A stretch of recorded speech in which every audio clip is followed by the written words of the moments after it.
house. You gotta keep that bike rubber side down. You right there, ladies and gents, how is it going? I'm out on Tango doing some trail riding.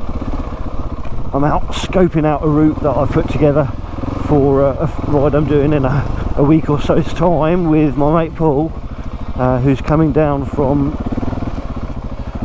Yorkshire to visit. He's the chap I went over to Wales recently trail riding with as well. He's a really nice guy. I'll put links to his channel. He's a really nice guy. I'll put links to his channel down below and stuff like that. But anyway, do look out for that video. That will be happening soon. Wow, not a lot of people have been down here.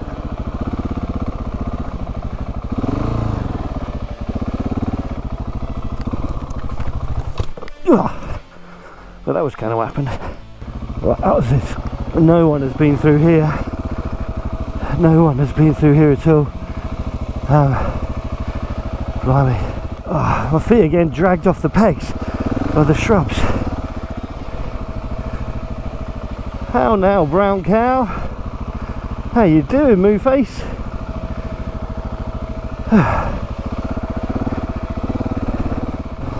Anyway, so yeah, I'm proofing the ride to see if it's suitable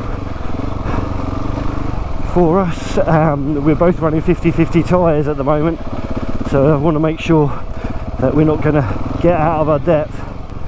I mean, it's certainly doable along here. I wonder if all the lanes are going to be overgrown. I mean, it is summer after all, so they've had all their growth spurts and stuff. It's weird, I've been doing this vlogging game for almost 10 years now, and I've really enjoyed the journey of it. But recently, I said in my last video, that incredibly unsuccessful one, that I've just kind of like lost my mojo a little bit. Yeah, for the whole YouTube thing really. It's kind of, it feels so different these days, and I'm as guilty of it as the next man. Oops, sandy bits. I'm as guilty of it as the next man for kind of making review videos of things I have affiliate links for and all that sort of stuff. And I know it's nothing new.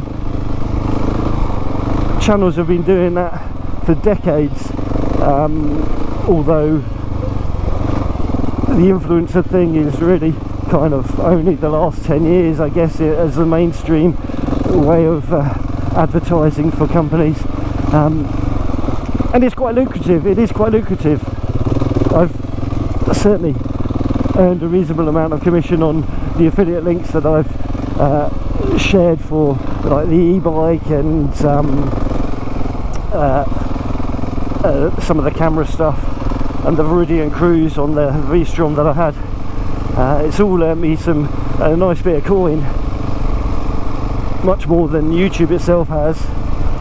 So I do see why people do it, but it's when they're throwing it down your face on almost every video, and you're just like, that's not why we subscribe to your channel. We wanted your vlogs, your rides. I'm not having a go, I'm not having a pop at anyone that does that. It's a world which has got really expensive recently, so people are trying to make a bit more money. But it is a kind of just ruining the YouTube experience for me a little. I do very much have to say that not everyone does this.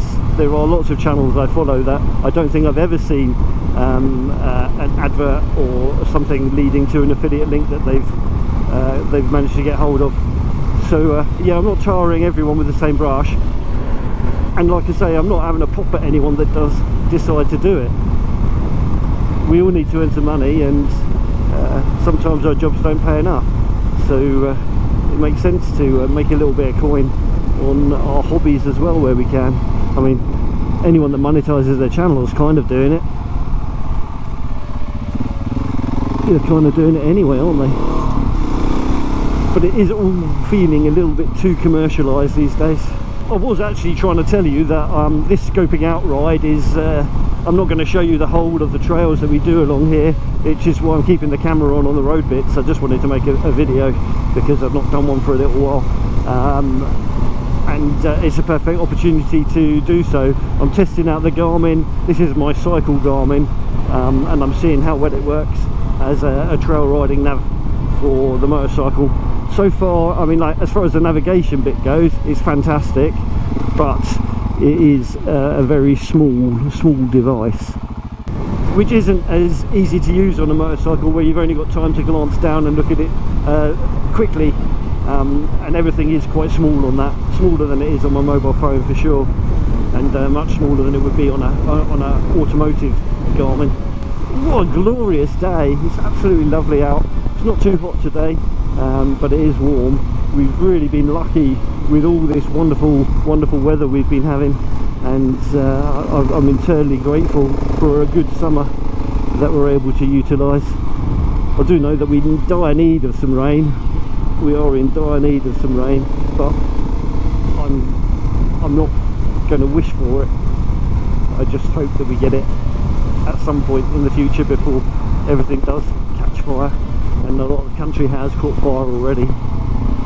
We're just not set up for it in the UK, which is crazy because I seem to recall summers being like this all the time when I was a kid, and it wasn't deemed anything other than a really nice summer, a fortunate summer. The observant amongst you will notice that I've actually now got the original KTM mirrors back on the bike. I was running the double take enduro mirrors which were under the bar, but the ride I did with Perry down to the New Forest the other week, not that you necessarily know much about that, no video and all that, I was using them and I was leading the ride a bit, and I couldn't see anyone behind me because the mirrors were just showing my saddlebags. And even when I didn't have the saddlebags on, I really couldn't see enough behind me to know if we had all the group with us. So I tried the double take mirrors that I had on my V-Strom and the Aprilia Touareg for a little while, which are the ones that sit on a ball mount on the regular mounting position and are quite adjustable, but I just couldn't get them in a place where I wanted them without it sort of getting in the way of my hands when I'm standing up. I mean, even these are pretty kind of close to being in the way, but yeah, and they were just chunky and didn't look very nice on this bike. So yeah, I'll put the original ones back on. They might break if I fall off, but as we saw earlier, I fell off, they didn't break, and I'm really mainly only likely to fall off on the dirt, which is a bit softer, and if I do fall off on the road, I'll have other things to worry about than mirrors. This is an awesome climb. I wish this was a green lane and it wasn't tarmacked, but it does have some advantages by being tarmacked. There are some nice little bumps in it where you can get some air if you've got some speed and a clear run.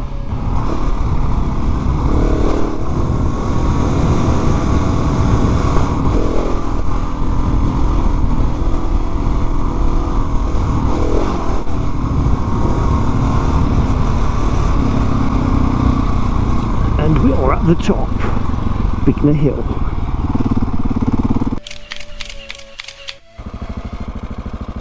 Right, photo taken, let's crack on. I have done a lot of this route that I'm planning, or I've got planned, on this bike with these tyres in the past. So I think the majority of it is going to be absolutely fine, but there are some bits which I am unfamiliar with, so I'm hoping that they prove to be okay. Otherwise I'll have to do a complete redesign of the route and try and find something a little bit more suitable for 50/50 tyres. But I think in general we're going to be okay. I think in general the next lane might be a little bit of a struggle. I have struggled on that even with knobblies. There's just a little bit of it which is slightly tricky. Wow, the whole world is getting overgrown and closed in. I love all these old farmhouses and barns and stuff. it is quite lovely that we have such a old country.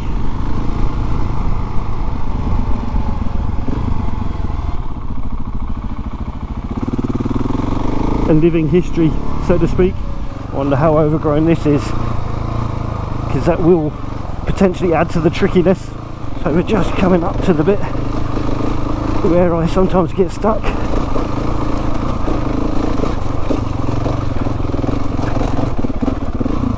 Made it through that, no problem. It's just momentum's key.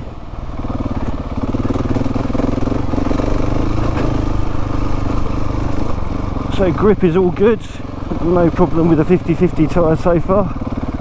That's always reassuring. Cool. Well, that is the bit I was concerned about on this particular trail. So I'm glad we've got the all clear here. Oh man, I'm gripping on too tight. Why am I gripping on too tight? I guess I haven't really trail ridden very much recently, so I'm a little out of practice. I'm also sitting down as well. What a lazy little scamp. This is cracking stuff. This is awesome. I needed this today. I've been very lazy when it comes to riding and just doing my usual route to Rikers or stuff like that, and mainly focusing on road stuff.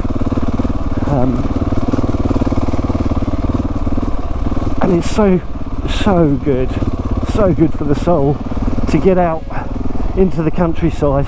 I did try recording a video the other day on the trail ride on my usual Surrey loop, but I was wearing an open face crash helmet. It's got a visor, but wearing an open face crash helmet, and the audio was just unusable.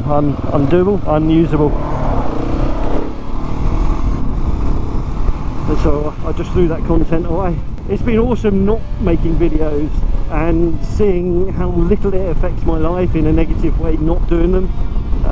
I do get endorphins from the comments and interactions, the view counts, all the silly things like the statistics.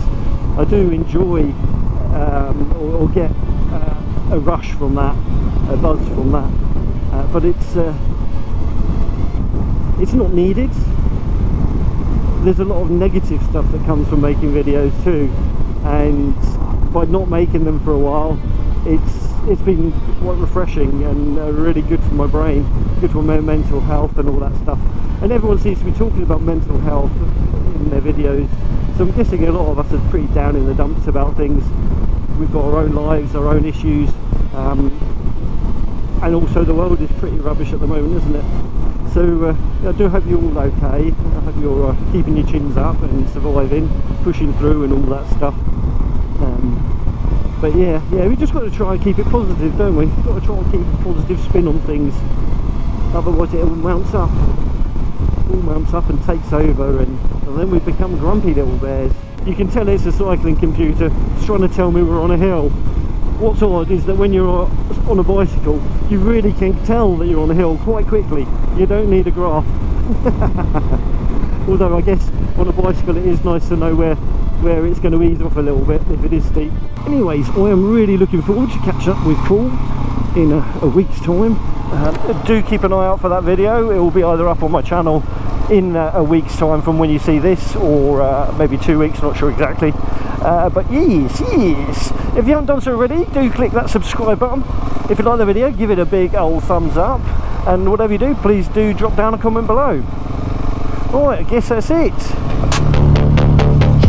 You gotta keep that bike rubber side.